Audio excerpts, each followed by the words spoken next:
Hey guys, welcome back to another episode of What Happened. Today we're diving into something that literally nobody saw coming and has completely shaken the British royal family to its core. Picture this: February 19th, 2026. It's 8 a.m. on what should have been just another birthday for a 66-year-old man living quietly on the Sandringham estate. But instead of cake and celebrations, Thames Valley police officers are knocking on the door with handcuffs. For the first time in nearly 400 years, a senior member of the British royal family was arrested. And not just anyone. We're talking about King Charles III's own brother. This is the story of how Andrew Mountbatten Windsor, formerly known as Prince Andrew, went from being the Queen's favorite son to becoming the first royal in modern history to be taken into custody by police. And trust me, this story has more twists than a Netflix royal drama. Let's rewind to understand how we got here. Back in the 2000s, Andrew was living his best royal life. He was the Duke of York, a war hero from the Falklands, and served as Britain's special trade envoy, basically a royal diplomat helping British businesses around the world. But there was one friendship that would ultimately destroy everything: his relationship with Jeffrey Epstein. Now, most people know who Epstein was. The convicted sex offender and financier who was found dead in a Manhattan jail cell in 2019. But what many don't realize is just how deep Andrew's connection with him ran. We're not talking about meeting at a dinner party once or twice. This was a friendship spanning over a decade, with Andrew staying at Epstein's homes, flying on his private jet, and even walking through Central Park with him in 2010. And this was after Epstein had already been convicted of soliciting a minor for prostitution. The first major red flag came in 2019 when Andrew decided to do what might go down as the worst interview in royal history. In a BBC Newsnight interview that was supposed to clear his name, Andrew instead managed to make everything worse. He claimed he couldn't sweat due to an overdose of adrenaline during the Falklands War, said he was at a Pizza Express in Woking during one of the alleged incidents, and showed zero empathy for Epstein's victims. The British public and media absolutely shredded him for it. But that interview wasn't the end. It was just the beginning of Andrew's downward spiral. In 2022, Virginia Giuffre, one of Epstein's most prominent accusers, reached a settlement with Andrew for around $16 million, after alleging that she was trafficked to have sex with him when she was just 17. Andrew denied the allegations, but paid up anyway, which to many people looked like an admission of guilt. Tragically, Virginia Giuffre died by suicide in 2025. Then came the bombshell that changed everything. In early 2026, the U.S. Department of Justice released a massive dump of documents related to the Epstein case. And buried in those 3.5 million files were emails that painted a picture of Andrew's relationship with Epstein that was far worse than anyone had imagined. These weren't just friendly messages between two rich guys. The emails showed that Andrew, while serving as Britain's special trade envoy, had allegedly been sharing confidential government information with a convicted sex offender. We're talking about official reports from his visits to Hong Kong, Vietnam, and Singapore, investment opportunities in Afghanistan, the kind of sensitive information that could give someone a massive advantage in international business deals. One particularly damning email showed Andrew forwarding Epstein a report from his special advisor about his visit to Southeast Asia. Another revealed plans for Epstein to attend official dinners, where British state security and protection officers would be present. Imagine the implications: a convicted sex offender being given access to British government secrets and official events. The scandal got so bad that in October 2025, King Charles made the unprecedented decision to strip his own brother of everything. And I mean everything. Andrew lost his royal title, his style as His Royal Highness, his Duke of York title, his military honors, and even his birth title as prince. He was kicked out of his 30-room mansion at Royal Lodge and forced to downsize to a modest farmhouse on the Sandringham estate.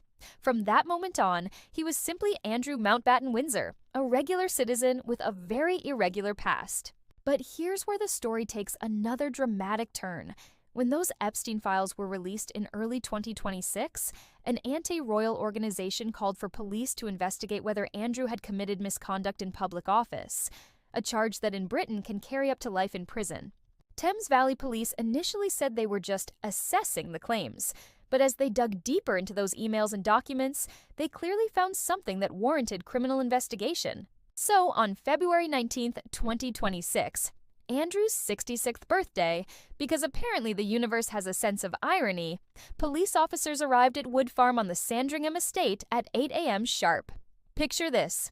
They walk up to this modest farmhouse, knock on the door, and when Andrew answers, they tell him he's under arrest on suspicion of misconduct in public office. Now, misconduct in public office is no joke. It's what happens when someone in a position of public trust abuses that position or acts in a way that damages public confidence in government. In Andrew's case, the specific allegation was that he improperly shared confidential government trade information with Jeffrey Epstein while serving as Britain's special trade envoy between 2001 and 2011. Andrew was taken to Aylsham Police Station in Norfolk, about 50 miles from where he lives. And for the next 11 hours, he sat in that police station being questioned about his relationship with one of the most notorious criminals of our time. During those same 11 hours, police were conducting searches at both his current home and his former Royal Lodge residence, looking for evidence. The optics were absolutely devastating for the royal family. Here, you had the king's own brother being treated exactly like any other criminal suspect, fingerprinted, photographed, and held in a police cell. The first senior royal to be arrested in nearly 4 centuries, and it was happening on his birthday while his family was trying to manage the aftermath. King Charles put out a statement saying, "The law must take its course," and that the royal family would continue with their duties. But you can imagine the conversations happening behind palace doors. This wasn't just a family embarrassment, it was a constitutional crisis in the making. After 11 hours, Andrew was released under investigation, which in British law means he hasn't been charged with anything yet, but he hasn't been cleared either. The investigation is ongoing, and he could still be charged with a crime that carries a maximum sentence of life imprisonment. But the damage to the monarchy might already be done. We're talking about an institution that's supposed to represent the best of British values. And here's one of its senior members being arrested in connection with sharing state secrets with a convicted sex offender. The irony is that Andrew spent years representing Britain around the world, and now he might go to prison for allegedly betraying the very country he was supposed to serve. The story gets even more complicated when you consider the international implications.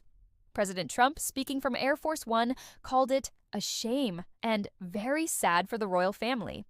Meanwhile, Epstein survivors and their families said they felt justice was finally being served, with Virginia Giuffre's surviving family members stating that no one is above the law, not even royalty. What makes this whole situation even more surreal is that Andrew is still technically 8th in line to the throne. Despite losing all his titles and being arrested, he's still in the line of succession. The British government is now considering legislation to formally remove him from that line, which would be another historic first. So, where does this leave Andrew and the royal family? Well, Andrew is living in a modest farmhouse, stripped of his titles, fortune, and dignity, waiting to find out if he'll be charged with a crime that could put him in prison for the rest of his life. The royal family is trying to move on and pretend everything is normal, but they've got this massive scandal hanging over them. And the broader question is, how did it get this bad? How did a prince of the realm end up befriending a convicted sex offender and allegedly sharing state secrets with him? The answer seems to be a combination of poor judgment, entitlement, and the belief that royal privilege would protect him from consequences. But February 19th, 2026 proved that theory wrong. When those police officers knocked on his door, Andrew learned what millions of people already knew, that his royal birth couldn't save him from the law. This story is far from over. Andrew could still be charged and put on trial. More revelations could emerge from the ongoing investigation. And the royal family is going to have to figure out how to rebuild their reputation, while one of their own might end up in prison. What's certain is that this moment will go down in history as one of the darkest chapters for the British monarchy. The institution that has survived world wars, abdications, and scandals might struggle to survive having one of its senior members arrested in connection with Jeffrey Epstein. That's it for this episode of What Happened. This story shocked the world, and it's definitely one of the biggest royal scandals in modern history. Let me know in the comments what you think about Andrew's arrest and whether you think justice is finally being served. If you want to see more videos about major scandals and downfalls, make sure to subscribe and hit that bell so you don't miss anything. Thanks for watching, and I'll catch you in the next one.